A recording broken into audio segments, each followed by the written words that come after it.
హల్లెలూయా హల్లెలూయా హల్లెలూయా. వాక్యంలోకి వెళ్దాం. యేసువార్త ధ్యానిస్తున్నాం. మంచిది. ఎన్నో అధ్యాయం? మంచిది. చదవండి. మత్తయి సువార్త 10వ అధ్యాయాన్ని ధ్యానిస్తున్నాం. చివరిసారిగా జరిగిన కుటుంబ ప్రార్థనలో దేవుడు దేని గురించి మాట్లాడినాడు?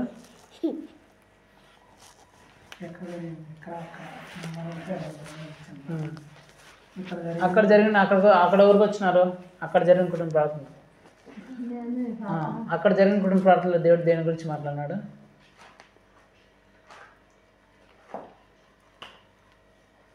సరే, ఇక్కడ జరిగిన కుటుంబ ప్రార్థనలో దేవుడు దేని గురించి మాట్లాడినాడు? చెప్పలేదండి.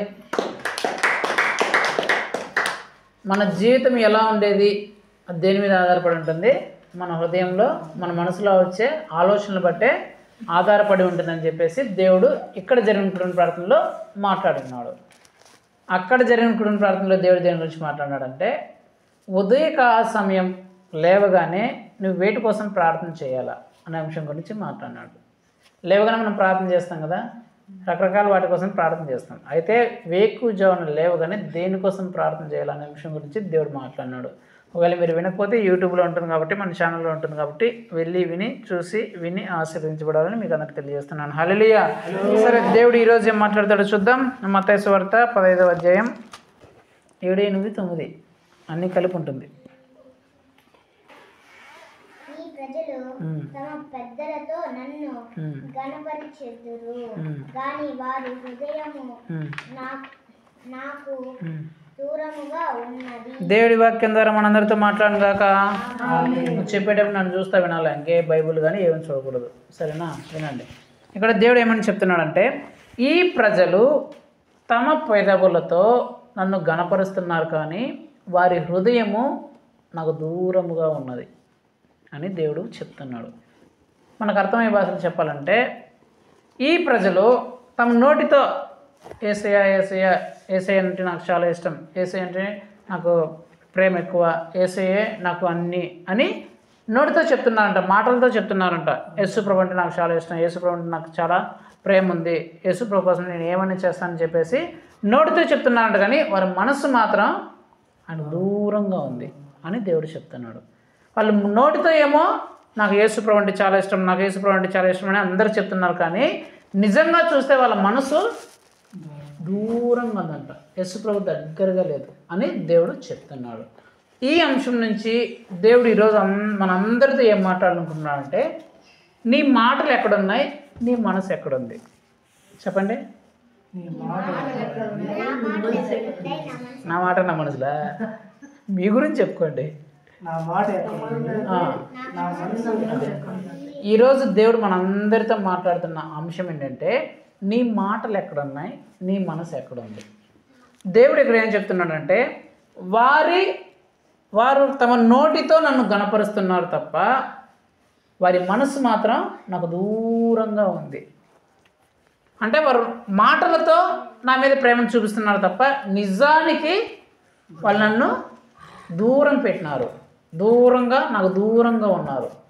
మాటలు చెప్పే మాటలు ఏమో యేసుప్రభు చాలా దగ్గరగా ఉన్నట్లు, యేసుప్రభు అంటే చాలా పిచ్చి ఉన్నట్లు, యేసుప్రభు అంటే చాలా ప్రేమ ఉన్నట్లు.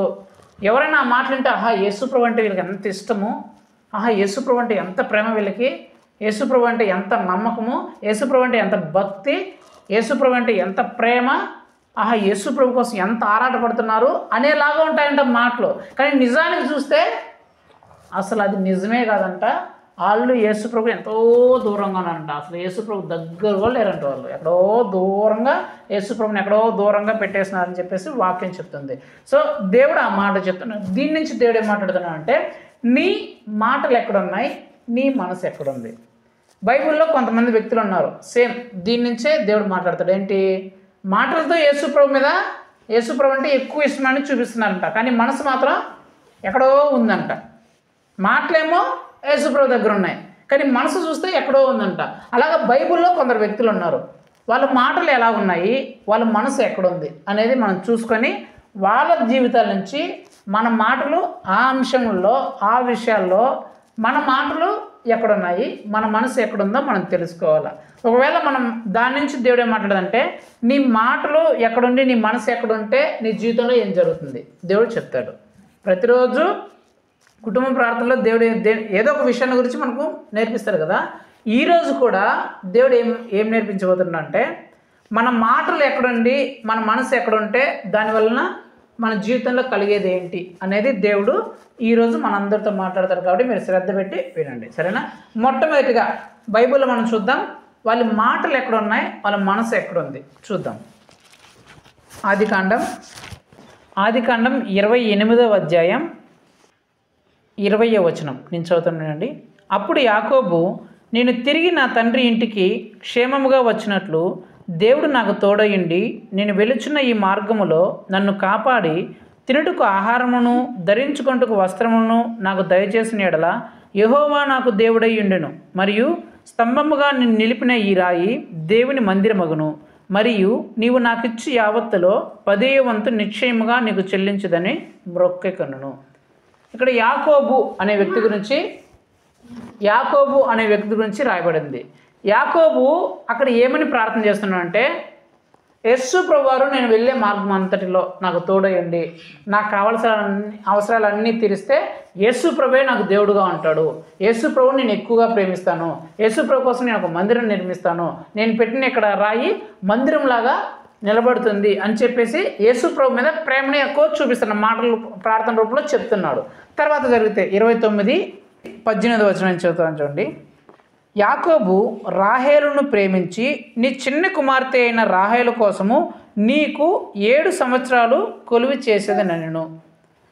తర్వాత ఈ వ్యక్తి ఏం చేస్తున్నాడంటే, ఒక ఊరికి పోయాడు, పద్మనారాము అనే ఊరికి పోయి అక్కడ ఒక అమ్మాయిని చూసి ప్రేమించినాడు.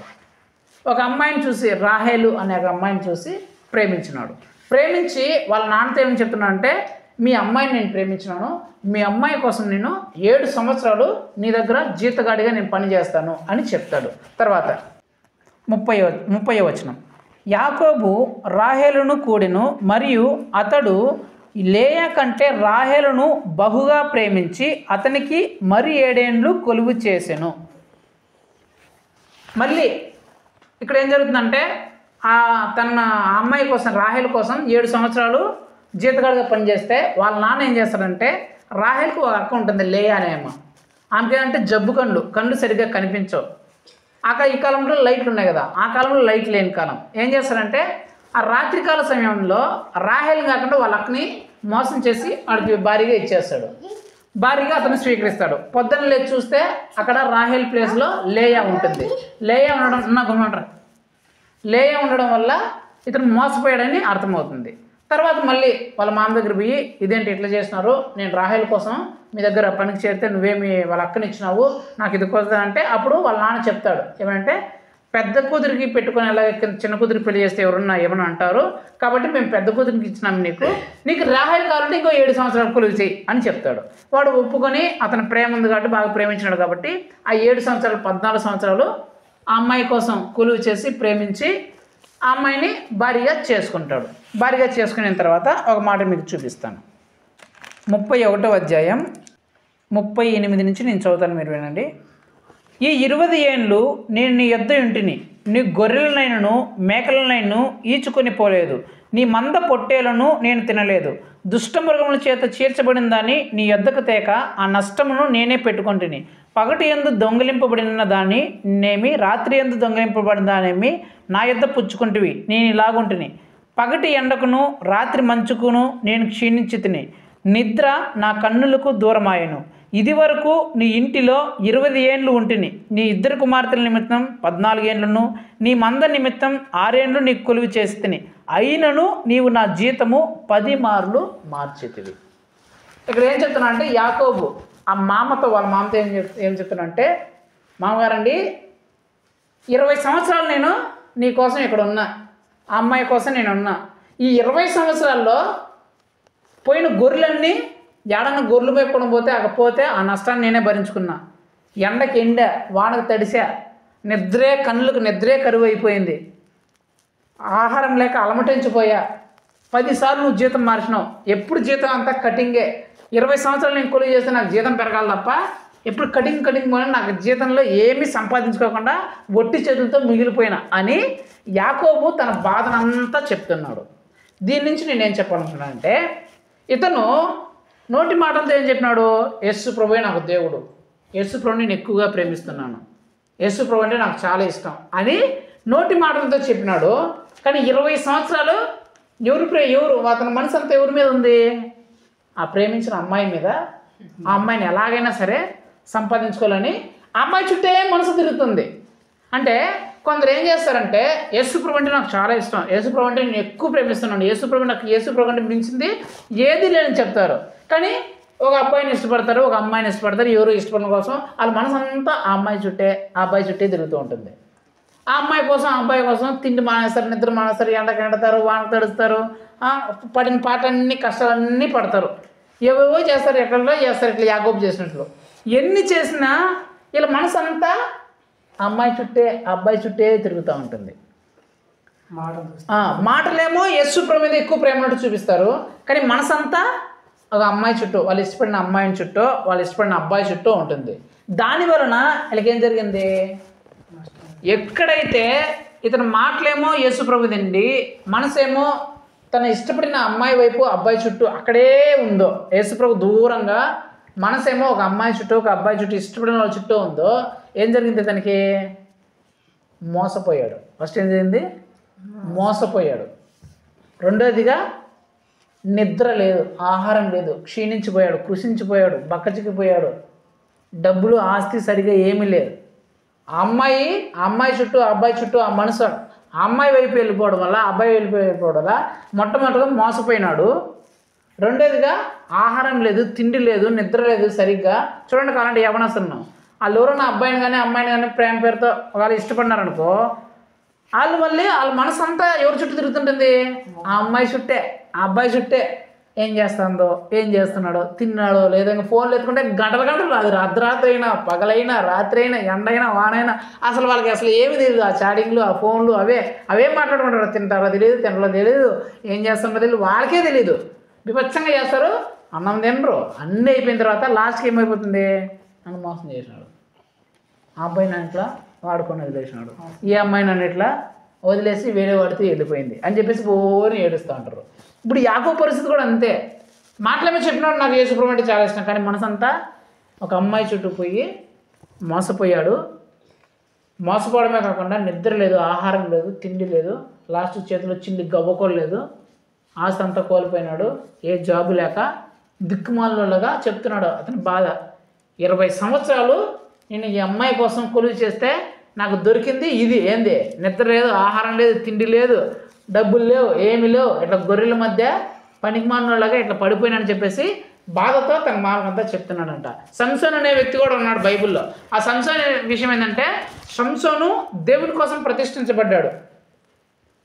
దేవుని బలమైన ఆత్మ అతని మీదకి ఉంటుంది. ఎప్పుడు అతను ప్రార్థన చేసినా దేవుడు బలంగా అతను వాడుకుంటాడు. కానీ ఇతనుకున్న వీక్నెస్ ఏంటంటే, ఏ ఊరు పోతే ఆ ఊరిలో ఒక అమ్మాయిని చూడడము, ప్రేమించడము, ఆ అమ్మాయితో టైం అంతా స్పెండ్ చేయడం, గడపడం, ఇలా చేస్తుంటాడు.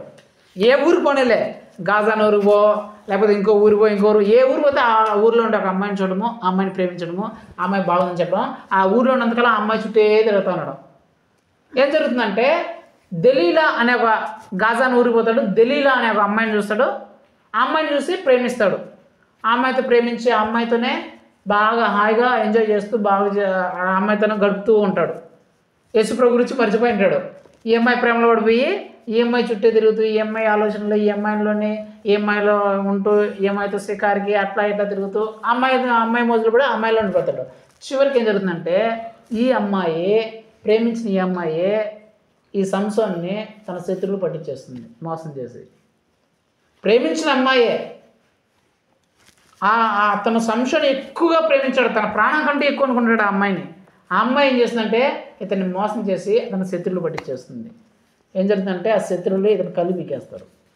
కళ్ళు పీకేసి తిరగలు ఉంటుంది కదా, మనం ఇసుర్రాయి అంటాం కదా, ఇసుర్రాయి తిప్పడానికి జైల్లో వేస్తారు. తర్వాత జరిగిన సంగతి చూస్తే, ఒక దాగోని అనే గుడిలో రాళ్ళన్నీ అతని మీద పడిపోతే పచ్చడి చచ్చిపోతాడు. వ్యక్తి అమ్మ యేసుక్రీస్తు నమ్ముకున్నవాడే, యేసుప్రభు అంటే ప్రేమ, నాకు ప్రేమ. యేసుప్రభు అంటే నాకు ప్రార్థన చేస్తే బలమైన అభిషేకం వచ్చేదే. కానీ మనసు అంతా ఎక్కడుంది? ఒక అమ్మాయి చుట్టూ, ఒక అబ్బాయి చుట్టూ ఉంది. ఆ అమ్మాయి చుట్టూ ఉండడం వల్ల అమ్మాయి ఏం చేసింది? అతన్ని మోసం చేసింది. ఎప్పుడైతే అతను మోసపోయాడో కళ్ళు పోయాయి. ఎప్పుడైతే కళ్ళు పోయాడో బలం పోయింది. దేవుడు ఇచ్చిన అభిషేకం పోయింది, బలం పోయింది, కళ్ళు పోయినాయి, అంతా పోయినాయి. దెబ్బకు ఆ గుడి పడితే పచ్చడి చచ్చిపోయినాడు. మొట్టమొదటిగా నేనేం చెప్పాలనుకున్నానంటే ఈ అంశం నుంచి, చాలామంది యేసు ప్రభువుని మేము ఎక్కువగా ప్రేమిస్తున్నాం, యేసు ప్రభువుకి ఎక్కువ ఇంపార్టెన్స్ ఇస్తాం అని చెప్తారు తప్ప వాళ్ళ మనసు అంతా ఒక అమ్మాయి చుట్టూ, ఒక అబ్బాయి చుట్టూ, ఒక ప్రేమ వ్యవహారం చుట్టూ, తమకి ఇష్టమైన వారి చుట్టూ వాళ్ళ దగ్గరే మనసు ఉంటుంది తప్ప యేసు ప్రభువుని నిజంగా మనస్ఫూర్తిగా వాళ్ళు ప్రేమించుండరు. మొట్టమొదట. రెండవది లూకాసు వార్త 15వ అధ్యాయం 12-13 వచనం. మరియు ఆయన ఎట్లనను, ఒక మనుషునికి 2 కుమారులుండిరి. వారిలో చిన్నవాడు, తండ్రి ఆస్తిలో నాకు వచ్చు భాగమిమ్మని తన తండ్రిని అడుగుగా అతడు వారికి ఆస్తిని పంచిపెట్టెను. కొన్ని దినములైన తర్వాత ఆ చిన్న కుమారుడు సమస్తమును కూర్చుకొని దూరదేశమునకు ప్రయాణమైపోయి అచ్చట తన ఆస్తిని దుర్వ్యాపారము వలన పాడు చేసెను. ఇప్పుడు 18వ వచనం. నేను లేచి నా తండ్రి యొద్దకు వెళ్ళి, తండ్రి, నేను పరలోకమునకు విరోధముగాను నీ ఎదుటను పాపము చేసి తిని, ఇక మీదట నీ కుమారుడని పిలిపించుటకు యోగ్యుడిని కాను, నన్ను నీ కూలి వారిలో ఒకని పెట్టుకునమని అతనితో చెప్పుదననుకొని లేచి తండ్రి యొద్దకు వచ్చును. ఇక్కడ మీకు ఆల్రెడీ తెలుసు, ఇది ఎవరి స్టోరీ? తప్పిపోయిన చిన్న కుమారుడు స్టోరీ. ఈ చిన్న కుమారుడు ఏంటంటే మన భాష చెప్పంటే క్రిస్టియనే. యేసు ప్రభు అంటే నాకు మించింది ఏం లేదు. అక్కడ ఏం చెప్తున్నాడు? పరలోకం, నేను నీకు పరలోకానికి వ్యతిరేకంగా పాపం చేసినా అంటాడు. అంటే నాకు పరలోకం దేవుని కంటే మించింది ఏమీ లేదు అని నోటి మాటలతో చెప్తున్నాడు. కానీ తను చేసిన మనసు ఎక్కడుంది? ఎంజాయ్ చేయాలా, అందరిలాగా మనము, వాళ్ళలాగా మనము ఎంజాయ్ చేయాలా, అక్కడికి వెళ్ళాలా, ఇక్కడికి వెళ్ళాలా, వాళ్ళలాగా తిరగాల, సినిమాలకు వెళ్ళాలా, షికార్లకు వెళ్ళాలా, టూర్లకు వెళ్ళాలా, పార్కులకు వెళ్ళాలా, బైక్ రైడింగ్కి వెళ్ళాలా, రేగుమంటారు అని ఇతని మనసు అంతా ఎక్కడుంది? ఎంజాయ్ చేయాలా, ఇతరులాగా, అన్యుల్లాగా మనం కూడా వాళ్ళలాగా ఎంజాయ్ చేసి మనం కూడా ఈ లోకాన్ని అనుభవించాలా అనే మనసులో ఇతను ఉన్నాడు. పైకేమో మాటలకేమో నేను యేసు ప్రభు, నాకు యేసు ప్రభువే కావాలా, యేసు ప్రభులోనే ఉండాలా, యేసు ప్రభులోనే ఉండాలా అంటున్నాడు. కానీ మనసు అంతా ఎక్కడుంది? అన్నిలాగానే మేము కూడా సినిమాలకు వెళ్ళాలా, అన్నిలాగా మేము కూడా సీరియల్ చూడాలా, అన్నిలాగానే మేము కూడా సినిమాలకు వెళ్ళి, పార్టీలకు వెళ్ళి, పబ్బాలకు వెళ్ళి, ఊరేగల, చిందులేయాలా, బైక్ రైడింగ్ పోవాలా, అక్కడ పోవాలా, ఇక్కడ పోవాలని చెప్పేసి లోక ఆశల కోసము, లోక వాటి కోసము పరిగెట్టే మనసు ఇతనికి ఉంది. ఇతని జీవితం ఏమైంది? లాస్ట్కి ఎక్కడ పోయిందే? పందులు తినే పొట్టు కూడా దొరకకుండా ఆ పందుల మధ్య బురదలో కంపు కొట్టే నీచమైన స్థాయికి ఇతని జీవితం వెళ్ళిపోయింది. ఇతని మాటలేమో, నేను రెండోది ఏం చెప్పాలంటే, ఇతని మాటలేమో నేను దేవుని దగ్గర ఉండాలా, దేవుడు నాకు సమస్తము, దేవుడు నాకు ఆస్తి, దేవుడిలోనే నాకు సంతోషము, దేవుడిలోనే నేను ఆనందిస్తానని ఇతని మాటలేమో దేవుని యందు ఆనందించే మాటలాగా కనిపిస్తున్నాయి. కానీ ఇతని మనసు అంతా ఎక్కడుంది? ఎంజాయ్మెంట్ దగ్గరనే ఉంది. చాలామంది ఏం చెప్తారంటే, మాకు యేసు ప్రభువులో ఉంటేనే ఆనందం, యేసు ప్రభువులోనే మాకు సంతోషం అని మాటల పూర్వకంగా చెప్తారు తప్ప వాళ్ళ మనసు అంతా ఎక్కడ ఉంటుందంటే టీవీ దగ్గరనో, సినిమాల దగ్గరనో, సీరియల్ దగ్గరనో, లేకపోతే సరదాల దగ్గరనో, ఎంజాయ్మెంట్ల దగ్గరనో, ఎంజాయ్మెంట్ల దగ్గరనో, లేకపోతే ఇరుపూరు వాళ్ళతో బాతాకాండ దగ్గరనో, వాళ్ళతో వీళ్ళతో పోయి ఎంజాయ్ చేయడాల దగ్గరనో, త్రాగుబోతుల దగ్గరనో, తిరిగిబోతుల దగ్గరనో, ఇలాగా వీళ్ళ మనసు అంతా ఎక్కడ ఉంటుందంటే ఆ సినిమాల దగ్గర, ఆ సీరియల్ దగ్గరే ఉంటుంది. చాలామందికి చెప్పేదేమో మాకు యేసు ప్రభువులోనే ఆనందం అని, కానీ చేసేదంతా ఆ సినిమాలు, ఆ సీరియల్ నిలిచిపెట్టేసి, ఆ సినిమాలు నిలిచిపెట్టేసి దేవుని దగ్గరికి వచ్చే పరిస్థితి ఉండదు. ఇలాంటి వాళ్ళ జీవితాలకు ఏమవుతుందంటే వాళ్ళ జీవితం పందుల దగ్గరికి వెళ్ళిపోయే నీచమైన కంపు కొట్టే స్థాయిలోనికి వాళ్ళు వెళ్ళిపోతుంది. అంటే వాళ్ళ జీవితం ఎలాగ మార్చబడుతుందంటే కంపు కొట్టే నీచమైన స్థాయిలోనికి వెళ్ళిపోతుంది. రెండో వ్యక్తులు. మొదటి వ్యక్తులు యేసు ప్రభు అంటే మాకు ఎక్కువ ప్రేమ అని నోటి మాటతో చెప్తారు, కానీ వాళ్ళ మనసు అంతా ఒక అమ్మాయి చుట్టూ, వాళ్ళు ఇష్టపడిన ఒక అమ్మాయి చుట్టూ, ఒక అబ్బాయి చుట్టూ ఉంటుంది. అలా ఉండే వారి జీవితం ఏమైపోతుందంటే ఆ అమ్మాయి చేతులు కానీ, ఆ అబ్బాయి చేతులు కానీ మోసపోతారు. తిండి నిద్ర మొత్తం పోతుంది. జాబు, జీతం గీతం ఏముండదు, డబ్బులు ఏముండదు. చాలా భయంకరమైన పరిస్థితుల్లో వాళ్ళు పడిపోతారు. మోసపోయారని ఘోరంగా ఏడ్చడము, సూసైడ్ చేసుకోవడం, చచ్చిపోవడము ఇలాంటివన్నీ చేస్తుంటారు మొదటి వాళ్ళు. రెండో వ్యక్తులు అంటే వాళ్ళ మాటలేమో మాకు యేసుప్రభులోనే ఆనందం, యేసుప్రభులోనే మాకు సంతోషం, యేసుప్రభులు అంటే మేము ఆనందం అంటారు చెప్తారు. కానీ వారి మనసు అంతా ఎక్కడ ఉంటుందంటేనే సినిమాల దగ్గర, సీరియల్ దగ్గర, పార్టీల దగ్గరనో, షికారుల దగ్గరనో, వాటి దగ్గరనో, వీటి దగ్గరనో ఇక్కడే ఉంటుంది. ఇలాంటి వారి జీవితాలు ఏమవుతాయంటే చివరికి కంపు కొట్టే నీచమైన స్థాయిలోనికి వెళ్ళిపోతాయి. మూడోది మత్తయి సువార్త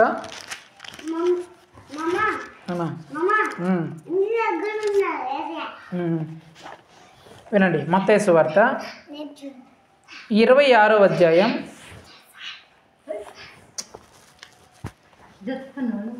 26వ అధ్యాయం 14వ వచనం. అప్పుడు 12 మందిలో ఒకడగు ఇస్కరేతు యూదా ప్రధాన యాజకుల యొద్దకు వెళ్ళి, ఎవరి గురించి చెప్పబడింది?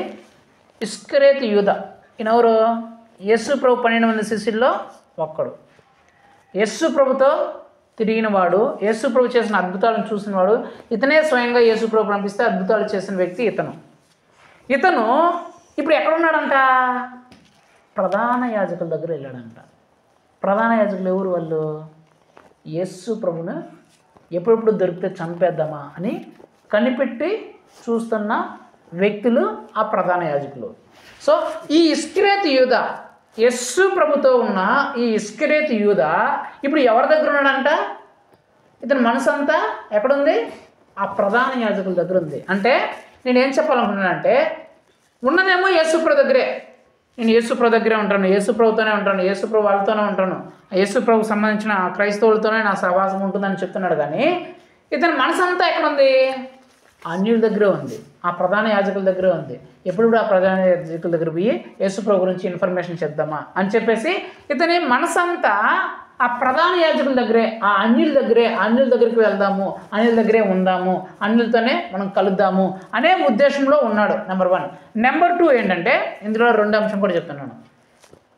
వెళ్ళి చూడండి, ప్రధాన యాజకుల దగ్గరికి వెళ్ళి, నీ నాయనను మీకు అప్పగించిన యెడల నాకేమి ఇత్తురని వారిని అడిగాను. రెండోదిగా ఇతను ఏం చెప్తున్నా అంటే, యేసు ప్రభులో ఉన్నవాడే, అద్భుతాలు ఆశ్చర్యకాలు చేసిన వాడే, కానీ ఇక్కడ ఏం చెప్తున్నాడు? నేను యేసు ప్రభువుని మీకు ఇస్తే నాకు ఏమిస్తారు అని అంటున్నాడు. అంటే డబ్బులు ఆశిస్తున్నాడు, ధనం కోరుకుంటున్నాడు. ఇతని మనసు అంతా ఎక్కడుంది? ధనం మీద ఉంది. మొట్టమొదటి చూద్దాం. 3వ అంశం ఏంటంటే, ఇతను దేవునిలో ఉన్నాడు, దేవుని అద్భుతాలు చూశాడు, దేవునితో పాటు నడుస్తున్నాడు, ఆ దేవుని శిష్యులతో పాటు ఉన్నాడు, మన భాషలో చెప్పంటే క్రైస్తవులతో పాటు ఉంటున్నాడు. అంటే ఇతని మాటల్లో క్రైస్తవులతో ఉన్నాడు, దేవునిలో ఉన్నాడు, ఇలాగే ఉంది. కానీ తన మనసు అంతా ఎక్కడుంది? అన్యుల దగ్గరే ఉంది. అన్యుల దగ్గరికే పోవాలా, అన్యులతోనే సహవాసం చేయాలా, అన్యులతోనే మాట్లాడాలా, వాళ్ళతోనే ముచ్చట్లు పెట్టుకోవాలా అని అన్యులతోనే ఇతని సహవాసం ఉంది. మూడోది. నాలుగోది వినండి. నాలుగోది అంటే, ఇతను యేసు ప్రభుతోనే ఉన్నాడు, శిష్యులతోనే ఉన్నాడు, కానీ ఇతని మనసంతా ఎక్కడుందంటే డబ్బులు సంపాదించుకోవాలా, ధనాన్ని కూడబెట్టుకోవాలా, ఆస్తులు సంపాదించుకోవాలా అనే ఆ మనసే అతను కలిగి ఉన్నాడు. ఇతని పరిస్థితి ఏమైంది? చివరికి తనంతకు తానే ఉరేసుకొని తను సంపాదించుకున్న ఆ ప్రధాన యాజకుల దగ్గరికి వెళ్ళి ఆ డబ్బులు ఇస్తాడంట. ఆ ప్రధాన యాజకుల దగ్గరికి వెళ్ళి, నేను నీతిమంతుని పట్టించాను, ఈ డబ్బులు మీరు తీసుకొని వాటిని ఆయన విడిచిపెట్టి ఆయన వదిలేనంటే వాళ్ళు ఏమంటే, నీతో మాకు పని లేదు, నీ డబ్బులు నువ్వు ఏమైనా చేసుకో, మాకు ఆయన దొరికినాడు, నువ్వు పోరా పక్కకి అని చెప్పేసి వాళ్ళు అన్నారంట. అనగానే ఇతను ఏం చేస్తాడు? ఆ డబ్బులను అక్కడే పారేసి పోయి అతనికి అందరికీ ఊరేసుకొని చచ్చిపోతాడు.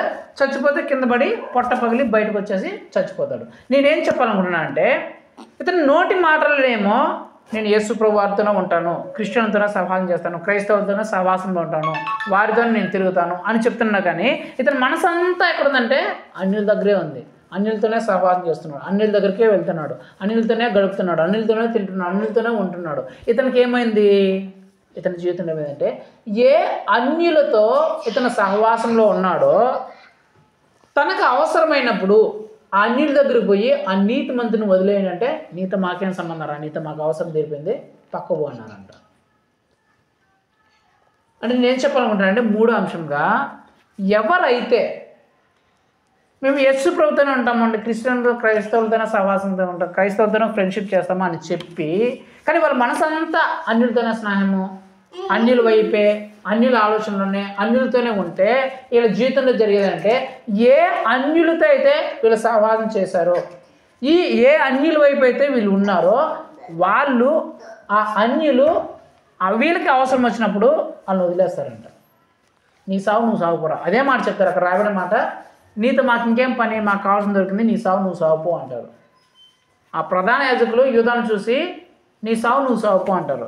అంటే మూడోదిగా ఎవరైతే మాటలనేమో మేము యేసు ప్రభుతో ఉంటాము, కానీ మనసంతా అన్యుల చుట్టే, అన్యుల వైపే, అన్యుల ఫ్రెండ్షిప్తోనే ఉంటే వాళ్ళ జీవితంలో జరిగేదంటే, ఏ అన్యులను అయితే వాళ్ళు నమ్మారో ఆ అన్యులే వాళ్ళ అవసరాల్లో వాళ్ళని మోసం చేస్తారు, అవసరాల్లో పట్టించుకోరు, అవసరాల్లో వాళ్ళకి సహాయం చేయకుండా నీ సావు నువ్వు సాగుపో అని చెప్పేసి వదిలేస్తారు.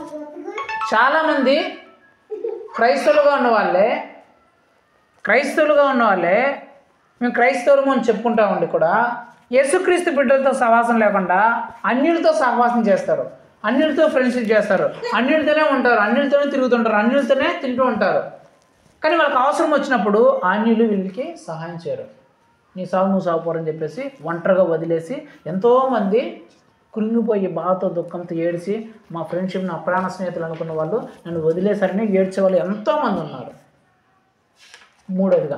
నాలుగోదిగా ఏంటి, ఇతను యేసు ప్రభుతోనే ఉన్నాడు, నాకు యేసు ప్రభు ఉంటే చాలు, యేసు ప్రభు చాలు ఉంటే చాలు అని చెప్పేసి మాటల్లో యేసు ప్రభు గురించి చెప్పాడు, కానీ ఏం చూస్తున్నాం, కానీ ఇతని మనసు అంతా డబ్బులు సంపాదించుకోవాలా, ఆస్తులు సంపాదించుకోవాలా, ధనం సంపాదించుకోవాలా అనేది ఉంది. ఎప్పుడైతే ఆ మనసు ఉందో ఏమైంది, చివరికి ఏ డబ్బుల కోసము యేసు ప్రభుని విడిచిపెట్టేశాడో ఆ డబ్బుల్ని ఇసిరి పారేసి తనంతకు తాను ఉరేసుకొని కింద పడి పొట్ట పగిలి చచ్చిపోయాడు. అంటే నేను చెప్పాలనుకున్నానంటే, చాలామంది మాకు యేసు ప్రభు అంటే మించింది ఏం లేదు, మాకు యేసు ప్రభు ఉంటే చాలు అని అంటారు తప్ప, ఒక 100 రూపాయలు కూలి ఎక్కువిస్తే ఆ రోజు దేవుని చర్చికి మానేసే వాళ్ళు ఉండరు. లేకపోతే ఒక చిన్న సంపాదన ఏదైనా వస్తే ఈరోజు ఏం పోతాంలే, మనం చూసుకుందాంలే అని వదిలేసే వాళ్ళు ఉంటారు. ఈరోజు కొంచెం ఏదైనా ఫంక్షను, ఇంట్లో ఏదైనా వేరే వాళ్ళ ఇంట్లో ఫంక్షన్ అయితే ఏం కుటుంబ ప్రార్థన పోతాంలే, మనం ఇంట్లో చూసుకుందాం అంటే ఏదైనా వాళ్ళకి కొంచెం లాభం ఏదైనా వస్తే దేవుని పక్కన పెట్టేస్తారు. కానీ చెప్పే మాట మాకు యేసు ప్రభు అంటే యేసు ప్రభు మించింది ఏది లేదు, మేము ఏదైనా ఉంటే ఫస్ట్ యేసు ప్రభు, ఆ తర్వాత ఏమంటారు. కానీ మనసంతా ఆ 100 రూపాయలు ఎక్కువ వచ్చే కూలీ వైపునో, లేకపోతే వాళ్ళకి వచ్చే వాళ్ళ లాభం మీదనో, ఆ ఫంక్షన్ మీదనో, ఆ కేక్ మీదనో, వాళ్ళు పెట్టే ఆ బిర్యానీ మీదనో, లేకపోతే వాళ్ళు పెట్టే అన్నం మీదనో మనసంతా మాత్రం అక్కడే ఉంటుంది. అలాంటి వాళ్ళ జీవితం ఏమవుతుందంటే, ఏ సంపాదన ఆశించి, ఏ లాభాన్ని ఆశించి వాళ్ళు దేవుని విడిచిపెట్టిపోయారో ఆ లాభమే వాళ్ళకి భయంకరమైన నష్టాన్ని తెస్తుంది. నెంబర్ 1. రెండోదిగా, వాళ్ళంతకు వాళ్ళే శ్రమల్లో పడిపోతారు. మూడోదిగా, ఆ శ్రమల్లో ఏం చేసుకోవాలో తెలియక కుక్క చావులాగా, పిచ్చి కుక్క తిరిగినట్టు తిరగాల్సిన పరిస్థితి వస్తుంది. ఇస్కరియోతు కదా కుక్క చావు చచ్చాడంట. అలాంటి భయంకరమైన పరిస్థితుల్లోనికి వెళ్తారు ఈ 4 కేటగిరీ వ్యక్తులు. 5వ వాళ్ళు చూద్దాం. 5వ వాళ్ళు ఎవరంటే ఆదికాండం 13వ అధ్యాయం 8వ వచనం నేను చదువుతాను చూడండి. కాబట్టి అబ్రాము, మనం బంధువులు కనుక నాకు నీకును, నా పశువుల కాపరులకు నీ పశువుల కాపరులకును కలహం ఉండకూడదు. ఈ దేశమంతటా నీ ఎదుట ఉన్నది కదా, దయచేసి నన్ను విడిచి వేరుగా ఉండుము. నీవు ఎడమ తట్టుకు వెళ్ళిన ఎడల నేను కుడి తట్టుకును, నీవు కుడి తట్టుకు వెళ్ళిన ఎడల నేను ఎడమ తట్టుకు వెళ్ళదని లోతుతో చెప్పగా, లోతు తన కన్నులెత్తి యోర్దాను ప్రాంతం అంతటినీ చూచెను. యెహోవా సొదొమ గొమొర్రా అన్న పట్టణములను నాశనము చేయకమునుపు సోయరుకు వచ్చు వరకు అదంతయు యెహోవా తోట వలె ఐగుప్తు దేశం వలనే నీళ్లుపారు దేశమై ఉండెను. కాబట్టి లోతు తనకు యోర్దాను ప్రాంతం అంతటిని ఏర్పరచుకొని తూర్పుగా ప్రయాణము చేసెను. అటు వారు ఒకరికి ఒకరు వేరైపోయిరి. ఇప్పుడు 19వ వచనము 1వ వచనం, 19వ అధ్యాయం 1వ వచనం. ఆ సాయంకాలమందు ఆ ఇద్దరు దేవదూతలు సొదొమ చేరినప్పటికీ లోతు సొదొమ గవిని యొద్ద కూర్చుండి ఉండెను. ఇక్కడ జరిగిన సందర్భం అంటే లోతు గురించి రాయబడింది. ఈ లోతు ఎవరంటే అబ్రహాం యొక్క సహోదరుని కుమారుడు. మన భాష చెప్పాలంటే అబ్రహాంతో పాటు వచ్చాడు, క్రైస్తవంలో క్రిస్టియన్లో చేరినవాడు, యేసుక్రీస్తుని నమ్ముకున్నవాడు. ఇక్కడ జరిగిన సమయం ఏంటంటే ఆ లోతు గొర్రెల కాపరికి అబ్రహాం గొర్రెల కాపరికి గొడవ వస్తే అబ్రహాం ఏం చేస్తాడంటే లోతు ఇట్లా మన గొర్రెల కాపలకి గొడవ వస్తుంది, వాళ్ళ వల్ల మనం ఎక్కడ విడిపోతామో, నీకు ఏది మంచిదిగా ఉంటే ఆ ప్రాంతానికి నువ్వు వెళ్ళు, నేను వేరే ప్రాంతానికి వెళ్తాను అంటే లోతు ఉండుకొని ఇదే స్థాలు నాకు సమయం దొరికింది, అబ్రహాంతో ఉంటే నాకు అధికారం రావట్లేదు, అందరూ అబ్రహాంనే గౌరవిస్తాండ్రు, అబ్రహాంకే అందరూ నమస్కరిస్తాండ్రు, అబ్రహాంతో ఉంటే నాకు ఏ గౌరవం లేదు, ఏ అధికారం లేదు, కాబట్టి నేను అబ్రహాంని విడిచిపెట్టేసి వెళ్ళిపోవాలని చెప్పేసి రెడీగా ఉన్నాడు. ఎప్పుడైతే అబ్రహాము ఆ మాట అన్నాడో వెంటనే లేచి ఆ అధికారం కోసము ఆ బలం కోసం ఏం చేశాడంటే అబ్రహాము వదులుకొని సొదొమ గొమొర్రా పట్టణానికి వెళ్ళిపోయాడు.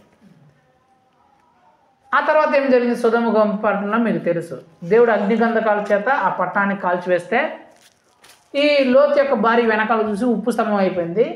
తర్వాత ఆ గుహలోకి పోతే ఈ లోతు యొక్క ఇద్దరు కుమార్తెలు ఆ తండ్రికి మద్యాన్ని తగించేసి ఆ తండ్రితోనే పాపం చేసి పిల్లల కంటే వాళ్ళు వ్యభిచారులుగా తిరుగుబాటుదారుగా భయంకరమైన నీచమైన పాపాన్ని చేసినట్లు మనము అక్కడ చూస్తాము. దీని నుంచి నేను చెప్పాలనుకున్నానంటే ఈ లోతు యేసుక్రీస్తు నమ్ముకున్నవాడే. నేను యేసుక్రీస్తు ఉంటే చాలు, అబ్రహాం గారితో ఉంటే చాలు, నాకు అన్నీ సరిపోతాయి అనే నోటి మాటలతో చెప్పిన వ్యక్తి. నాకు అబ్రహాంతో ఉంటే చాలు, యేసుక్రీస్తుని నమ్ముకుని అబ్రహాంతో పాటు ఉంటే చాలు అనే నోటి మాటలతో చెప్పినాడు. కానీ ఇతని మనసు అంతా ఎక్కడుంది? అధికారం కావాలా, నేను కూడా ఒక అధికారులుగా ఉండాలా, నేను కూడా ఒక నాయకుడిగా ఉండాలా, నేను కూడా ఎవరికైనా చెప్తే వాళ్ళు నా మాట వినేవాళ్ళగా ఉండాలా అనే మనసంతా ఇతనికి ఎక్కడ ఉంది? అధికారం మీద ఉంది. అధికారం మీద ఉంది కాబట్టే అబ్రహాం చెప్పగానే అధికారం కోసం అబ్రహాన్ని విడిచిపెట్టేసి అధికారం కోసం వెళ్ళిపోయాడు. ఏం జరిగింది? చివరికి అతని భార్య ఉప్పు స్తంభం అయిపోయింది, పిల్లల బ్రతుకులు నాశనం అయిపోయింది, కుటుంబమే కుప్పకొలిపోయింది. నేనేం చెప్పాలనుకున్నానంటే చాలామంది నోటితో మాకు యేసుప్రభు దగ్గర ఉంటే చాలు, యేసుప్రభు సన్నిధిలో ఉంటే చాలు అని చెప్తారు తప్ప వాళ్ళ మనసు అంతా ఏదైనా చిన్న నాయకుడిగా ఉండాలా, ఏదైనా మనకు చిన్న అధికారం ఉండాలా, మనం కూడా ఊరిలో కొందరిని అజామయించే స్థాయి మనకు ఉండాలి అని అధికారం కోసం యేసుక్రీస్తుని వదిలేసే వాళ్ళు చాలామంది అంటారు. ఇలా అధికారం కోసం వాళ్ళ మనసంతా అధికారం కోసం యేసుప్రభుని ఎవరైతే వదిలేస్తారో వాళ్ళ జీవితం ఎలా ఉంటుందంటే వాళ్ళ జీవితంలో భయంకరమైన సమస్యలు వస్తాయి, భార్యాభర్తల మధ్య కొట్లాట్లు, పిల్లల జీవితాలు నాశనం అవుతాయి, ఆ కుటుంబమే కుప్పకూలిపోయే పరిస్థితికి, వాళ్ళ సంతానమే చాలా భయంకరమైన, వాళ్ళ పిల్లలు చాలా భయంకరమైన పరిస్థితుల్ని ఎదుర్కోవాల్సిన పరిస్థితుల్లోనికి పడిపోతుంది. 5వది 6వది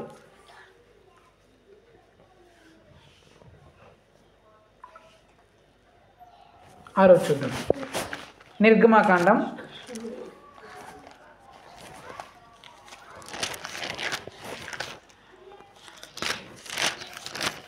32వ అధ్యాయం నేను చదువుతాను, మీరు వినండి. 32వ అధ్యాయం 5, 6 వచనాలు నేను చదువుతాను. అహరోను అది చూచి దాని ఎదుట ఒక బలిపీఠము కట్టెను. మరియు అహరోను రేపు యెహోవాకు పండుగ జరుగునని చాటింపగా మరునాడు వారు ఉదయమునే లేచి దహన బలులను సమాధాన బలులను అర్పించిరి. అప్పుడు జనులు తినుటకును త్రాగుటకును కూర్చుండి ఆడుటకును లేచిరి. ఇక్కడ ఎవరి గురించి రాయబడిందంటే ఇజ్రాయేల్ ప్రజల గురించి రాయబడింది. ఎవరి గురించి? ఇజ్రాయేలీలు. మన భాష చెప్పంటే క్రైస్తవుల గురించి. ఈ క్రైస్తవులు 420 సంవత్సరాలు బానిసత్వంలో ఉంటే ఆ బానిసత్వంలో ఉండే ప్రజలందరినీ 30 లక్షల మందిని దేవుడు విడిపిస్తాడు. విడిపించిన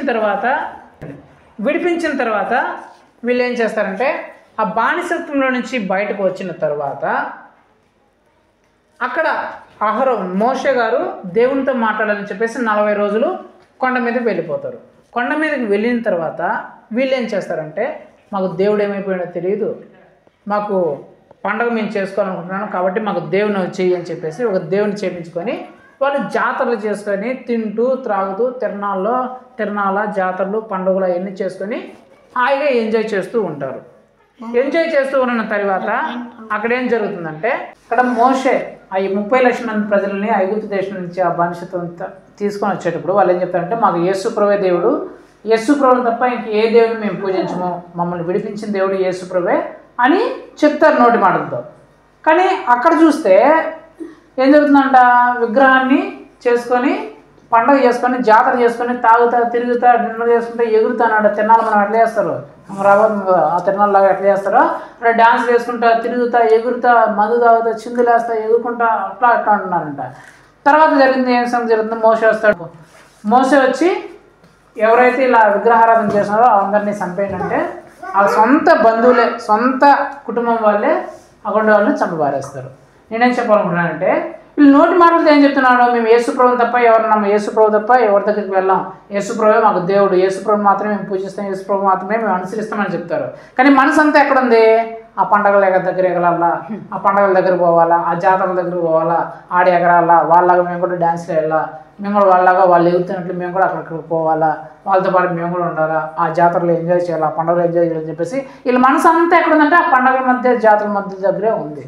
అలాగా ఎవరికైతే మేము యేసు ప్రభువునే నమ్ముతాం, యేసు ప్రభువుని తప్ప వేరే దేవుని పూజించాం, వేరే దగ్గర పోము అని చెప్పి, కానీ మనసు అంతా మళ్ళీ పండుగలు జరుగుతుంటే ఆ పండుగల దగ్గర జాతరల దగ్గర నాటకాల దగ్గర ఆటల దగ్గర ఈడల దగ్గర వాళ్ళ దగ్గర ఉంటే వాళ్ళు బ్రతికేమవుతుంటే వాళ్ళ సొంత బంధువులే సొంత స్నేహితులే వాళ్ళు శత్రువులుగా మారిపోయి, సొంత బంధువులు సొంత ఇంటి వారు సొంత ఇరుగు పొరుగు వాళ్ళే సొంత రక్త సంబంధికుల దగ్గరే వీళ్ళు నష్టపోయే పరిస్థితులు, భయంకరమైన పరిస్థితులు ఎదుర్కొనే పరిస్థితులు వీళ్ళ జీవితంలోకి వస్తాయి. ఎన్నోది ఆరోది చిట్ట చివరిగా ఏడోది చూద్దాం. మత్తయి సువార్త 25వ అధ్యాయం 1వ వచనం నేను చదువుతాను. పరలోక రాజ్యము తమ దివిటీలు పట్టుకొని పెండ్లి కుమారుని ఎదుర్కొనుటకు బయలుదేరిన 10 మంది కన్యకలను పోలి ఉన్నది. వీరిలో 5 బుద్ధి లేని వారు 5 బుద్ధి గలవారు. బుద్ధి లేని వారు తమ దివిటీలు పట్టుకొని తమతో కూడా నూనె తీసుకొని పోలేదు. బుద్ధి గలవారు తమ దివిటీలతో కూడా సిద్ధులలో నూనె తీసుకొని పోయిరి. పెండ్లి కుమారుడు ఆలస్యం చేయగా వారందరూ కునికి నిద్రించుచుండిరి. ఇక్కడ జరిగిన సమయం ఏంటంటే, బుద్ధి లేని కన్యకులు బుద్ధి గల కన్యకులు వీళ్ళు ఎవరి కోసం ఎదురు చూస్తున్నారంటే పెండ్లి కుమారుడు కోసం ఎదురు చూస్తున్నారు. అయితే ఇదేంటే ఈ బుద్ధి లేని కన్యకులు ఏంటంటే వాళ్ళతో పాటు నూనె తీసుకెళ్ళలేదంట. ఆ లైట్ వెలిగించుకోవడానికి దీపం ఇప్పుడు అంటే లైట్ ఉన్నదా, కాలంలో దీపాలు కదా, దీపాలు లాంతర్లు ఉన్నాయి కదా, ఆ లైట్ వెలిగించుకోవడానికి నూనె తీసుకొని పోలేదంట. అర్ధరాత్రి వాళ్ళు అనుకున్న సమయంలో పెండ్లి కుమారుడు వచ్చేసినాడు. పెండ్లి కుమారుడు వచ్చేసినప్పుడు ఈ బుద్ధి లేని కన్యకల దగ్గర ఏమో నూనె లేవు కాబట్టి వీళ్ళు నూనె కోసం మళ్ళీ వెళ్ళిపోయారు నూనె తెచ్చుకుందామని. ఆ లోపల పెండ్లి కుమారుడు వచ్చేసినాడు. నూనె ఉన్న బుద్ధి గల కన్యకలేమో ఆ నూనె పోసుకొని ఆ లైట్ వెళ్తారులో ఆ పెండ్లి కుమారుడితో పాటు లోపలికి వెళ్ళిపోయారు. వెళ్ళిపోయిన తర్వాత ఆ తలుపులన్నీ క్లోజ్ చేసేసినారు. ఆ పెండ్లి జరిగే ఆ తలుపులన్నీ క్లోజ్ చేసిన తర్వాత ఈ బుద్ధి లేని కన్యకలు మళ్ళీ వచ్చి అయ్యా నువ్వు డోర్ తీయ అని కొడుతున్నారంట. డోర్ తీయ అని కొడుతుంటే పెండ్లి కుమారుడు కొని బుద్ధి లేని వాళ్ళారా మీరెవరో నాకు తెలియదు, మీరు పోండి అని చెప్పేసి వాళ్ళు వెళ్ళేశారంట. వాళ్ళు చీకటిలో పడిపోయారని చెప్పేసి అక్కడ రాయబడి ఉంటుంది. నేనేం చెప్పాలనుకుంటున్నానంటే, చాలామంది ఈ బుద్ధి లేని కన్యకులకి బుద్ధి గల కన్యకులు ఒక్కొరికి ఏంటి, మేము స్వర్గంలో చేరాలా, పరలోకంలో చేరాలా, యేసు ప్రభుతో పాటు మేము ఉండాలా అనే కోరిక అయితే ఉంది. మాటలు అయితే మేము ఖచ్చితంగా చచ్చిపోతే ఎట్లాగైనా సరే పరలోకంకి వెళ్ళాలా, పరలోకంలో దేవుని సన్నిధికి వెళ్ళాలా, స్వర్గంలోకి వెళ్ళాలా అనే కోరిక ఉంది. కానీ ఈ ఆలోచన అంతా ఎక్కడుంది, నిద్రపోవాలా.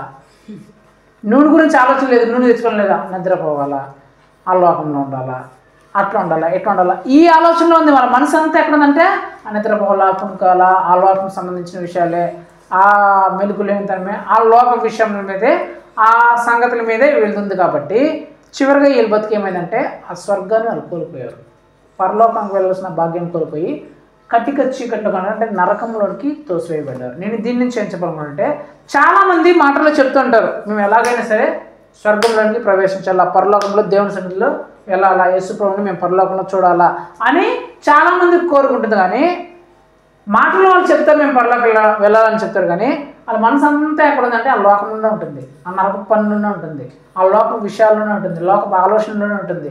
ఎలా సంపాదించుకోవాలా, ఎలా తినాలా, ఏమి సంపాదించుకోవాలా, ఎక్కడికి వెళ్ళాలా, ఎవరితో ఉండాలా, ఎట్లా ఉండాలా అని చెప్పేసి లోకపు సంబంధించిన విషయాల మీదే వాళ్ళ దృష్టి ఉంటుంది తప్ప వాళ్ళ మనసు పరలోకం మీద నిజంగా ఉంటుందంట. అలాంటి వాళ్ళ జీవితంలో ఏం జరుగుతుందంటే ఖచ్చితంగా పరలోకాన్ని మిస్ అయిపోయి నరకంలో పడిపోతారు. ఎవరు వాళ్ళు? నేను కాదు, ఎవరో యేసుప్రభుని నమ్ముకున్న వాళ్ళే.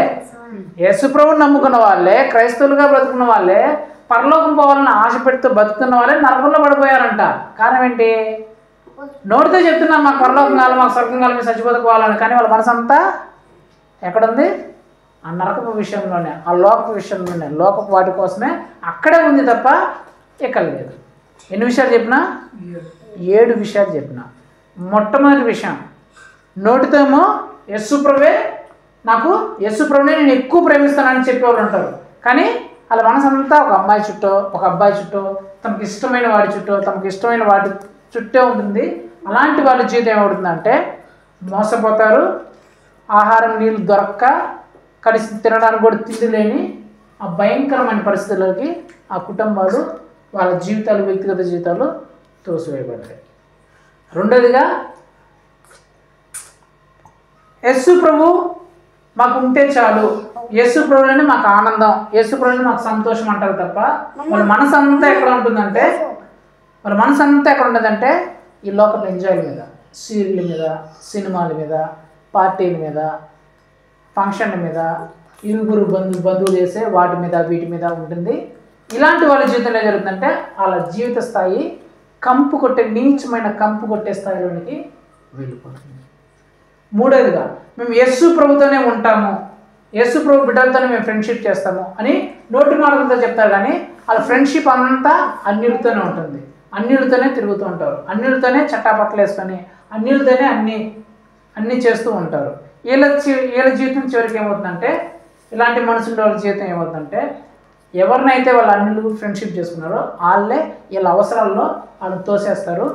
వీళ్ళకి దిక్కులేని పరిస్థితుల్లో, ఏ సహాయం లేని పరిస్థితుల్లో వీళ్ళ జీవితాలు వెళ్ళిపోతాయి. నాలుగోదిగా, మాకు యేసు ప్రభు ఉంటే చాలు, యేసు ప్రభు మించింది మాకేం అవసరం లేదు, మాకు మొదటి ఇంపార్టెన్స్ యేసు ప్రభే అని నోటి మాటలతో చెప్తారు. కానీ వాళ్ళ మనసు అంతా ఎప్పుడెప్పుడు డబ్బులు సంపాదించుకున్నామా, ఎప్పుడెప్పుడు డబ్బులు ఎక్కువ పోగేసుకున్నామా అని ఆ డబ్బుల కోసం దేవుని మందిరాన్ని విడిచిపెట్టేస్తారు, ఆ డబ్బుల కోసం ప్రార్థన వదిలేస్తారు, ఆ డబ్బుల కోసం ఏవైనా సరే దేవునికి సంబంధించి ఏవైనా వదిలేసి వెళ్ళిపోతారు. ఇలా బతికేమవుతుందంటే, దేనికోసమైతే ఆ డబ్బుల కోసము, ఆ లాభం కోసం వెళ్ళారో తమ చేతులతోనే నష్టాలు పాలైపోయి, తమ సొంత చేతులతోనే కష్టాలు పాలైపోయి, తమంతకు తామే శ్రమలు తెచ్చుకొని భయంకరమైన కుక్కచావు చచ్చిపోయే ఆ పరిస్థితుల్లోనికి ఆ వ్యక్తులు వెళ్ళిపోతారు. తర్వాత ఐదోదిగా, ఎవరైతే మాకు యేసు ప్రభు ఉంటే చాలు, యేసు ప్రభు వారితో ఉంటే మేము చాలు, యేసు ప్రభు సన్నిధిలో ఉంటే చాలు అని అనుకొని నోటి మాటలు చెప్పి మనసు మాత్రం ఒక అధికారం కోసమో, ఒక నాయకత్వం కోసమో, ఊళ్ళో ఒక నాయకుడిగా ఉండాలి, ఒక అధికారంగా ఉండాలని చెప్పి అధికారం కోసం ఆ మనసు అంతా అధికారం వైపు ఉండే వాళ్ళ పరిస్థితి ఏమవుతుందంటే, తమ కుటుంబ సభ్యుల్ని, కుటుంబంలో లేనిపోని సమస్యలను, గొడవలు తెచ్చుకుంటారు. పిల్లల భవిష్యత్తు నాశనం అయిపోతుంది. తమ పిల్లల జీవితాలు కూడా భయంకరమైన చెడిపోయే పరిస్థితికి వచ్చేస్తుంది. ఆరోదిగా, యేసు ప్రభువే మాకు దేవుడు, యేసు ప్రభునే మేము అనుసరిస్తాము, యేసు ప్రభు తప్ప వేరొక దేవుణ్ణి మేము పూజించము, వేరొక వాటి జోలికి మేము వెళ్ళము అని నోటి మాటలతో చెప్తారు. కానీ వాళ్ళ మనసు అంతా మళ్ళీ అన్ని జరిగే ఆ విగ్రహారాధనలు, ఆ పండుగలు, ఆ జాతరలు, ఆ పబ్బాల వైపు ఉండి అక్కడికే వెళ్ళిపోయే వాళ్ళ జీవితం ఏమవుతుందంటే, తమ సొంత బంధువులు, స్నేహితులు, కుటుంబ సభ్యుల చేతే నష్టపోయే పరిస్థితులకి, భయంకరమైన పరిస్థితులకు ఎదుర్కొనే అలాంటి పరిస్థితులకి వెళ్తారు. చివరిగా మాటల్లో పరలోకం మాకు కావాలా, స్వర్గంలో మేము చేరాలా, యేసు ప్రభుతో మేము చేరాలా అని చెప్తారు. కానీ వాళ్ళ మనసు అంతా మళ్ళీ ఆ లోక విషయంలోనే, ఆ లోకిష్టులతోనే, ఆ లోక సంబంధమైన విషయాల్లోనే, ఏం తినాలా, ఏం కట్టుకోవాలి, ఏం తాగాలి, ఏం సంపాదించుకోవాలని లోకపు విషయాల్లోనే ఎవరైతే ఉంటారో వాళ్ళ జీవితంలో ఖచ్చితంగా ఆ పరలోకం పోయి ఖచ్చితంగా నరకంలోనే వాళ్ళు పడిపోయే పరిస్థితికి వచ్చేస్తుందని చెప్పేసి దేవుడు చెప్తున్నాడు. ఈ 7 కేటగిరీలో మన మనసు ఎలా ఉందో మనం తెలుసుకోవాలి. ఫటాఫట్ 5 నిమిషాల్లో బైబిల్లో కొంతమంది వ్యక్తున్నారు, నేను రెఫరెన్స్ చూపించను కానీ డైరెక్ట్గా మీకు చెప్పేస్తాను. హానోక్ అనే వ్యక్తి ఉన్నాడు. హానోక్ అనే వ్యక్తి 360 సంవత్సరాలు బతికితే 365 సంవత్సరాల్లో 300 సంవత్సరాలు దేవునితో నడిచినాడు అంట. అంటే ఇతని మనసు ఎక్కడుందంటే, నేను దేవునితో నడవాలా, వాక్యంలో నడవాలా, దేవుని మాటలు వినాలా అని ఎప్పుడు 365 సంవత్సరాలు వస్తే 300 సంవత్సరాలు దేవునితోనే నడిచాడంట. అలా మనసు ఎప్పుడైతే దేవునితోనే నేను నడవాలా, దేవుని మాటలే వినాలా, దేవుడు చెప్పిందే నేను వినాలా, ఎప్పుడైతే దేవునితోనే నడిచినాడో రాయబడిన మాట, అతను చనిపోకుండా దేవుడు అతను తీసుకెళ్ళిపోయాడంట పరలోకానికి. మనం చనిపోతేనే కదా మన పరలోకి పోతాం, అతను అట్లే చనిపోకుండానే పరలోకంకి వెళ్ళిపోయాడంట హానోకు. రెండోదిగా దావీదు గారు ఉన్నారు. దావీదు గారు మనసంతా ఎప్పుడు దేవుని వాక్యాన్ని బాగా చదవాలా, ఆరాధనలో బాగుండాలా, దేవుని వాక్యాన్ని బాగా చదవాలని వాక్యంలోనే అతని మనసంతా, దావీదు గారి మనసంతా వాక్యంలోనే ఉన్నది. ఆయన మనసంతా దేవుని మీదే ఉన్నది. ఎప్పుడైతే వాక్యం చదవాలా, ఆరాధన బాగా చేయాలా, దేవుని పాటలు బాగా, మన కీర్తన చదువుతాం కదా, ఆ కీర్తనలు అంటే పాటలు, ఆ పాటలన్నీ రాసింది దావీదు గారు. అంటే దేవుని పాటలు బాగా పాడాలా, ఆరాధన బాగా చేసుకోవాలా, ప్రార్థన బాగా చేసుకోవాలా, వాక్యం బాగా చదువుకోవాలని దేవుని, అతని మనసంతా దేవుని ప్రార్థన మీద, వాక్యం మీద, ఆరాధన మీద, పాటల మీద, దేవుని పాటలకు సంబంధించిన పాటల మీద ఉంది. కాబట్టి అతనేమయ్యాడు, గొర్రెల కాపులుగా అందరు కుటుంబ సభ్యుల చేత చీదరించుకున్న అతను ఆ ఇజ్రాయెల్ దేశాన్ని పరిపాలించిన రాజు అయిపోయినాడు. దావీదు లాంటి మహారాజు ఎవరు లేరంట. ఆయన వంశంలో నుంచే యేసు ప్రభువు వారు పుట్టినారు. తర్వాత మూడోదిగా కోరహు సంబంధాలు ఉన్నారు, కోరహు కుమారులు. వాళ్ళు రాస్తే ఏమంటారంటే, ఈ భూమి మీద 1000 సంవత్సరాలు బ్రతకడం కంటే నీ మందిరపు వాకిట, నీ మందిరంలో ఒక్కరోజు నివసించడం నాకు మేలు అని చెప్తారు. అంటే ఈ భూమి మీద మందిరంలో కాకుండా బయట 1000 సంవత్సరాలు మేము 1000 రోజులు మేము ఉండడం కంటే మందిరంలో మాకు ఒక్కరోజు ఉంటే చాలు అని చెప్పేసి అలా మనసు అంతా ఎక్కడుందంట, మందిరంలో ఉండాలా, ఆదివారం మొదలు చర్చిలో ఉండాలా, ఆదివారం ఖచ్చితంగా మేము చర్చిలో ఉండాలా, సన్నిధిలో ఉండాలని చెప్పేసి అలా మనసు అంతా ఎక్కడుందంటే చర్చిలో దేవుని సన్నిధిలో గడపాలనే కోరిక కలిగి ఉన్నారు. తర్వాత అపోస్తలులోకి వస్తే పేతురు వీళ్ళన్నా ఉన్నారు కదా, చాలామంది శిష్యులు యేసుప్రభుని వదిలేసి వెళ్ళిపోతుంటే యేసుప్రభు తన శిష్యులను చూసి మీరు కూడా నన్ను వదిలేసి వెళ్ళిపోతారా అని అడిగితే అప్పుడు పేతురు అంటాడంట, అయ్యా ఎక్కడికి పోతాం, మా ప్రాణమే నువ్వయ్యా, మాకు నిత్య జీవము నీవే, నిన్ను మా ప్రాణం పోయినా మేము విడిచిపెట్టి నిన్నైతే వదిలే ప్రసక్తే లేదని చెప్పేసి పేతురు గారు చెప్పారు. అంటే నేను చెప్పమంటే ఈ పేతురు యొక్క శిష్యులు, పేతురు యొక్క మనసు ఎలా ఉందంటే, మేము చచ్చినా బ్రతికినా సరే యేసు ప్రభువునే ఉంటాము, యేసు ప్రభువుని తప్ప వేరొక దగ్గరికి పోమని చెప్పేసి చెప్తారు. తర్వాత పెంతెకొస్తు దినం వచ్చిన తర్వాత పెంతెకొస్తు పండగ జరుగుతుంది. ఆ పండగలో ఆ ఊరి వాళ్ళంతా, ఆ చుట్టుపక్కల ప్రాంతాలంతా పండగ చేస్తుంటే ఒక 120 మంది మాత్రము మేడ గదిలో ఇలా కుటుంబ ప్రార్థన చెప్పుకొని ప్రార్థన చేసుకుంటారంట. అంటే మిగిలిన వాళ్ళందరూ ఆ పండగ వచ్చిందని చెప్పేసి అలా పండగలో, జాతరలో, తిరునాళ్ళలో అవి ఇవి చేసుకుంటుంటే 120 మంది మాత్రం కుటుంబంగా చేరి కుటుంబ ప్రార్థన చేసుకుంటున్నారు. అంటే వీళ్ళ మనసు అంతా ఎక్కడుందంటే పండుగలకు వెళ్ళాలా, పబ్బాలకు వెళ్ళాలా, జాతరలకు వెళ్ళాలా, ఆలయాలు ఏలయాలలో కాదంట, దేవుని సన్నిధి మేము ప్రార్థనలో ఉండాలా, కుటుంబం ప్రార్థనలో కలుసుకోని చెప్పేసి వీళ్ళ ప్రార్థన, వీళ్ళ మనసు అంతా ఎక్కడుందంటే కుటుంబ ప్రార్థనలో ఉంది. ఎప్పుడైతే కుటుంబ ప్రార్థనలో ఉందో వీళ్ళు బలమైన ప్రపంచాన్ని తలకిందులుగా మార్చే గొప్ప సేవలుగా మార్చబడ్డారు. చిట్ట చివరిగా అపోస్తులందరూ తమకున్న డబ్బులను, ఆస్తులను అంతటినీ అమ్మేసి దేవుని సేవకు చేసి దేవుని సేవ కోసం చచ్చిపోవడానికి కూడా, రాళ్లతో కొట్టబడి చచ్చిపోవడానికి కూడా వాళ్ళు సిద్ధపడిపోయారంట. చంపబడ్డానికి, నరకబడ్డానికి, చెరసాల వేయడానికి, వీటన్నిటి కోసం సిద్ధపడ్డారంట. ఎందుకయ్యా మీరు వీటన్నిటి కోసం చేస్తున్నారంటే వాళ్ళు ఒకే మాట చెప్తారు, మేము ఈ లోకపు శ్రమను మేము చూడట్లేదు, మాకు రాబోయే నిత్య జీవ కిరీటాన్ని, ఆ మహిమను, ఆ సింహాసాన్ని మేము చూస్తున్నామని చెప్పేసి వాళ్ళు ఆ పరలోకం యొక్క సింహాసనం మీదే వాళ్ళ దృష్టి అంతా ఉందంట. వాళ్ళు గొప్పగా ఆ పరలోకంలో యేసు ప్రభు ఎదుట సింహాసనం వేయబడి కూర్చున్నారంట. చిట్ట చివరిగా ఎలీషా, ఏలియా అనే ఆయన పాస్టరు, నేను ఇక చనిపోబోతున్నాను, ఇక నువ్వు నాతో పాటు రావద్దు, నువ్వు వేరే దారి చూసుకో అంటే ఎలీషా అంటాడంట, నా జీవంతోడు నేను చచ్చినా బ్రతికినా సరే నీతోనే సహవాసం చేస్తాను తప్ప అన్యుల జోలికి నేను వెళ్ళను, నువ్వు యేసుక్రీస్తు నమ్ముకున్న వ్యక్తివి, నా సహవాసము నీతోనే ఉంటుంది తప్ప అని చెప్పేసి వేరే అన్యుల దగ్గరికి నేను వెళ్ళని చెప్పేసి ఏలియా బేతేలికి వెళ్తే బేతేలికి వెళ్ళాడంట, గిల్గాల్కి వెళ్తే గిల్గాల్కి వెళ్ళాడంట. ఏ ఊరికి వెళ్తే అట్లా సహవాసాన్ని మర్చిపోకుండా ఆ ఏలియాతోనే ఎలీషా సహవాసంలో ఉన్నాడంట. ఏలియా తర్వాత ఎలీషా గొప్ప సేవకుడు అయిపోతాడు. ఎంత గొప్ప సేవకుడు అయిపోతాడో, ఎలీషా చేసిన అద్భుతాలు అన్నీ ఇన్ని కాదు బైబిల్లో. మొదటి 7 మంది ఏమో వాళ్ళ మనసు అంతా మాటలు మాత్రం యేసుప్రభు మీద ఉంది, మాటలు మాత్రం యేసుప్రభు యేసుప్రభు అంటున్నారు తప్ప మనసు అంతా ఒక అమ్మాయి వైపు ఒక అబ్బాయి వైపు, అధికారం వైపు, ఇలా ఒకటి సినిమాలు సీరియల్ వైపు, ధనం వైపు, అన్యులతో సహవాసం వైపు, లేకపోతే లోక విషయాల వైపు, డబ్బుల వైపు, వీటి వైపు ఉంది. వాళ్ళ జీవితాలు భయంకరమైన పరిస్థితుల్లోకి ఎదుర్కొన్నారు. కానీ తర్వాత వచ్చిన ఈ 7 మందిని చూస్తే వాళ్ళ మనసంతా యేసు ప్రభు మీద ఉంది. వాళ్ళ మాటల్లో చెప్పాల, వాళ్ళ మనసంతా యేసు ప్రభు సంబంధించినట్టు చేశారు. కాబట్టి వీళ్ళు గొప్ప వ్యక్తులుగా మార్చబడ్డారు.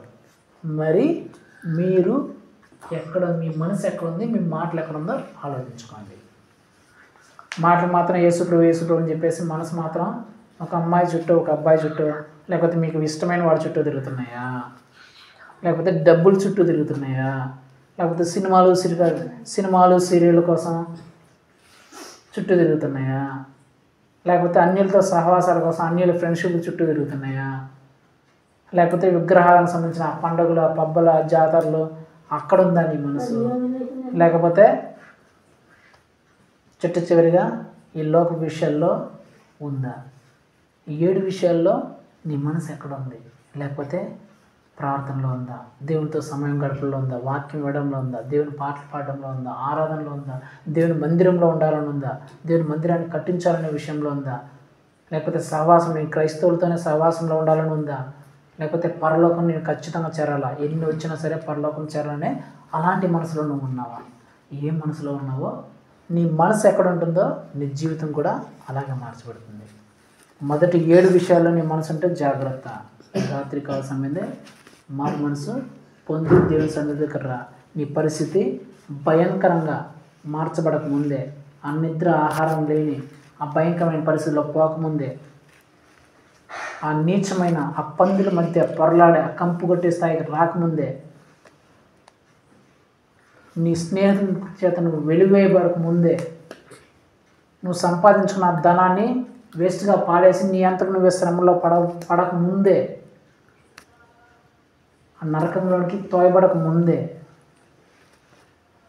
నీ సొంత బంధువులు స్నేహితులు నీకు శత్రువులుగా మార్చబడక ముందే, ప్రభువా నా మనసు నీ మీద ఉంటుందయ్యా, నా మాట ఒక దగ్గర నా మనసు ఒక దగ్గర కాదయ్యా, నా మనసు ఎప్పుడు నీ మీదే, ప్రార్థన మీదే, వాక్యం మీదే, నీతో గడపడంలోనే, నీ పాటల విషయంలోనే, క్రిస్టియన్తో సహవాసంలోనే, ప్రార్థనలోనే, కుటుంబ ప్రార్థనలోనే, వాక్యం సంబంధించిన వాటిల్లోనే ఉంటుందయ్యా అని తీర్మానించుకుంటే కళ్ళు మూసుకొని ప్రార్థన చేసుకుందాం. మహోన్నతుడ, సర్వోన్నతుడ, సర్వశక్తి గల దేవాయస్సు అని బలమైన, ఘనమైన, శ్రేష్టమైన, పరిశుద్ధమైన నామం బట్టి మీకు స్తోత్రం చెల్లిస్తున్నాం ప్రభా. ఇదిగో తండ్రి, ఈ రాత్రి కాల సమయంలో మీరు మా అందరితో మాట్లాడిన ప్రతి ఒక్క మాటను బట్టి మీకు స్తోత్రం చెల్లిస్తున్నాం ప్రభా. ఇదిగో వారి నోటి మాటలతో నన్ను కనపరుస్తున్నారు, కానీ వారి హృదయం నాకు దూరంగా ఉందని మీరు చెప్తున్నారు తండ్రి. ఎంతో బాధతో, దుఃఖంతో ఈ విషయం చెప్తున్నారు ప్రభా. వాళ్ళ నోటితో మాత్రం నన్ను ఏసై అని పిలుస్తున్నారు, కానీ వారి మనసు ఏమో నాకు దూరంగా ఈ లోక విషయాల్లో ఉంటుంది. ఎంతో దుఃఖంతో బాధతో మీరు చెప్తున్నారు తండ్రి. అవును ప్రభా, నోటి మాటలతో ఏసై అని చెప్పి మనసేమో ఒక అమ్మాయి చుట్టూ, ఇష్టపడిన ఒక అమ్మాయి చుట్టూ, ఒక అబ్బాయి చుట్టూ ఉంటే పరిస్థితి ఎంత భయంకరంగా మార్చబడిందో మేము విన్నాం తండ్రి. అలాగనైనా మనస్సునైనా ఈ లోకపు టీవీలు సీరియల్ వైపు ఉంటే, ఈ లోకపు ఎంజాయ్మెంట్ల మీద ఉంటే పరిస్థితి ఎంత దారుణంగా కంపు కొట్టే స్థితిలోకి వెళ్ళిందో మేము చూసామయ్యా. మనస్సునైనా అన్యుల సహవాసం, అన్యుల ఫ్రెండ్షిప్ మీద ఉంటే అది ఎంత భయంకరమైన నష్టాల్లోకి తోస్తుందో మేము విన్నాం తండ్రి. మనసు డబ్బు సంపాదించుకోవాలి, ఆస్తులు సంపాదించుకోవాలి, దేవుడి కంటే మాకు డబ్బులే ముఖ్యమని ఆస్తుల కోసం, ధనం కోసం పోయిన వాళ్ళ జీవితం ఎంత భయంకరంగా కుక్క చావులాగా చంపబడిందో మేము చూస్తున్నాం తండ్రి. అలాగనైనా ప్రభా, మనసు పండగల వైపు, పబ్బాల వైపు, జాతరల వైపు ఉండి అన్నిలాగా తిని ఎగిరి తాగితే మనుషులు ఉంటే సొంత బంధువుల చేత, సొంత కుటుంబాల చేత ఎంత భయంకరమైన పరిస్థితులు ఎదుర్కొన్నారో మేము చూస్తున్నాం తండ్రి. చివరిగా ప్రభా, మనసునైనా పరలోకం మీద కాకుండా ఈ లోకపు సంబంధం విషయంలో, నరక విషయంలో ఉంటే పరలోకాన్ని ఎలా కోల్పోయారో కూడా మేము చూస్తున్నాం తండ్రి. ప్రభా, మా మనసు అయితే ప్రభా అలా ఉండకూడదునైనా, మా నోటి మాటలు మీ మీద ఉండి మా మనసునైనా అలాగే ఉండకుండానైనా మా మనసు ఎల్లప్పుడూ తండ్రి మీతోనే నడవాలి ప్రభా. వాక్యంలో, ప్రార్థనలో, ఆరాధనలో, మీ పాటల విషయంలో, సంఘ సహవాసం విషయంలో పరిశుద్ధుల సహవాసముల విషయంలో, ఇదిగోనైనా తండ్రి ఆ పరలోక రాజ్య విషయంలో, మందిరం విషయంలో, చర్చి విషయంలో మా మనసు ఎల్లప్పుడూ మీ మీద ఉండేటట్లు కృప చూపించమని బ్రతిలాడుకుంటూ అయ్యా, అక్కడ ఎవరైతే కూర్చుని ఉన్నారో వారిని ఒకసారి జ్ఞాపకం చేసుకోండి ప్రభా. వారి మనసు ఎక్కడుందో ప్రభా వాళ్ళు పరీక్షించుకోవడానికి సహాయం తెచ్చేయండి ప్రభా. వారి మనసు ఒకవేళ ఒక అమ్మాయి చుట్టూ ఒక అబ్బాయి చుట్టూ ఉందేమో, వారి మనసు ఒకవేళ ఈ లోకపు సీరియల్ టీవీల వైపు ఉందేమో, ఈ లోకపు ఎంజాయ్మెంట్ల మీద ఉందేమో, షికార్ల మీద ఉందేమో, తిని తాగని ఎగరడాల మీద ఉందేమో, వాళ్ళ మనసు ఒకవేళ డబ్బు సంపాదించుకోవాలనే దాని మీద ఉందేమో, వాళ్ళ మనసు ఒకవేళ అన్యుడితో సహవాసం చేయాలనే వైపు మీద ఉందేమో, వాళ్ళ మనసు ఒకవేళ ఈ లోకపు విషయాల మీద ఉందేమో, వాళ్ళ మనసు ఒకవేళ పండగల మీద, జాతరల మీద, వాటి మీద, తిరునాళ్ళ మీద, వీటి మీద ఉందేమో ప్రభా. అలాంటి మనసు ఉంటే ప్రభా వాళ్ళు భయంకరమైన పరిస్థితుల్లో పడిపోతారు. కాబట్టి వాళ్ళ జీవితాలు, వాళ్ళ కుటుంబ జీవితాలు, వాళ్ళ పిల్లల జీవితాల్లో అయినా భయంకరమైన పరిస్థితులకు ఎదుర్కొంటారు. కాబట్టి నాయన అలాంటి మనసు లేకుండా తండ్రి ఎక్కడున్న ప్రతి ఒక్కరి మనసునైనా నీ మీదే ఉండినట్టు ప్రభా, మా మాట, మా మనసునైనా ఎల్లప్పుడూ నీ మీదే ఉండి ప్రభా ఈ గొప్ప ఉన్నతమైన స్థానంలో చేరుట కృప చూపించమని బతిలాడుకుంటూ సహాయం చేస్తారని నమ్ముతూ చూస్తూ సమస్తం మీ చేతుల్లో పెడుతూ తండ్రి మా దేవుడు మా ప్రభువునైనా యేసుక్రీస్తు యొక్క పరిశుద్ధమైన నామములో అడిగి వేడుకుంటున్నాము మా ప్రియపరలోక తండ్రి. నా ప్రాణమా యెహోవాను సన్నిధించుము, నా అంతరంగ సమస్తమైన పరిశుద్ధ నామమును సన్నిధించుము. నా ప్రాణమా యెహోవాను సన్నిధించుము, ఆయన చేసిన పనులు దేవుని మరొకము. ఆమేన్. మన తండ్రి అయిన దేవుని ప్రేమకు, ప్రభువైన యేసుక్రీస్తు యొక్క కృపకు, పరిశుద్ధాత్మ దేవుని అన్యోన్య సహవాసము ఇప్పుడును ఎల్లప్పుడూ ఇక్కడ కూడి ఉన్న ప్రతి ఒక్కరితో పాటు మరి ముఖ్యంగా నా మాటలు ఒకవైపు ఉంటే నా మనసు దూరంగా, యేసుక్రీస్తు దూరంగా కాకుండా నా మాటలు, నా మనసు ఎప్పుడు యేసు మీదే ఉంటుంది, యేసు మీదే లక్ష్యం ఉంచుతానని తీర్మానించుకున్న ప్రతి ఒక్క బిడ్డతో సదాకాలం తోడే నడిపించి, దీవించి, ఆశీర్వదించి, బలపరిచి స్థిరపరచును గాక.